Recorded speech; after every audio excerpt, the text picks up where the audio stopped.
السلام علیکم ورحمۃ اللہ وبرکاتہ۔ بسم اللہ الرحمن الرحیم۔ معزز ناظرین،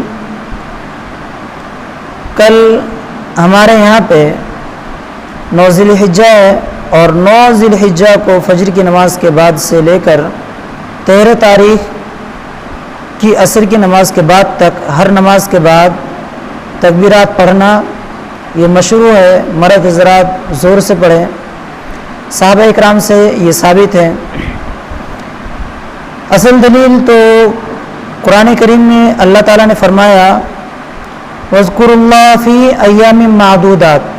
ایام معدودات کی تفسیر میں عبداللہ بن عباس رضی اللہ عنہما فرماتے ہیں ایام معدودات ایام التشریق، ایام معدودات سے مراد ایام تشریق ہیں اور ایام تشریق 4 ہیں۔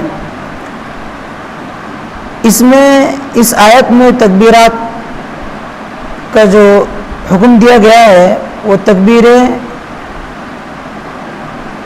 مطلق ہے۔ تکبیر مطلق کا مطلب یہ ہے کہ بازاروں میں، گلی کوچوں میں، مساجد میں، مکان میں اور راستوں میں تکبیرات کا اہتمام کیا جائے، فردن فردن، جماعت کے ساتھ نہیں۔ ایک ساتھ تکبیرات پڑھنا یہ ثابت نہیں ہے، بلکہ اکیلا اکیلا تکبیرات ہر کوئی پڑھے گا، اس کا اہتمام کرنا چاہیے۔ دوسرا جو قسم ہے وہ تکبیرات مقید۔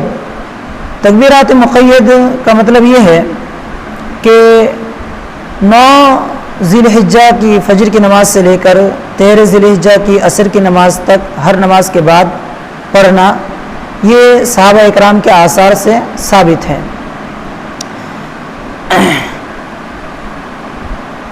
حضرت عمر رضی اللہ عنہ، حضرت علی رضی اللہ عنہ، عبداللہ بن مسعود اور عبداللہ بن عباس رضی اللہ عنہم، ان تمام صحابہ اکرام سے، ان کے علاوہ اور صحابہ اکرام سے صحیح سند کے ساتھ آثار موجود ہے۔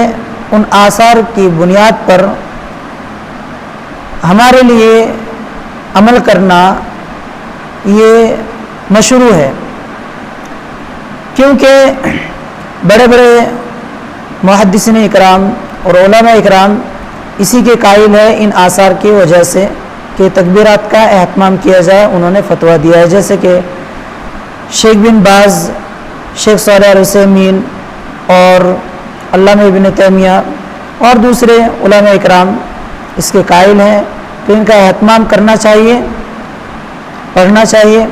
میں ڈسکرپشن میں لنک بھی دے دوں گا اور اسی طریقے سے اسکرین پہ بھی آپ دیکھ سکتے ہیں۔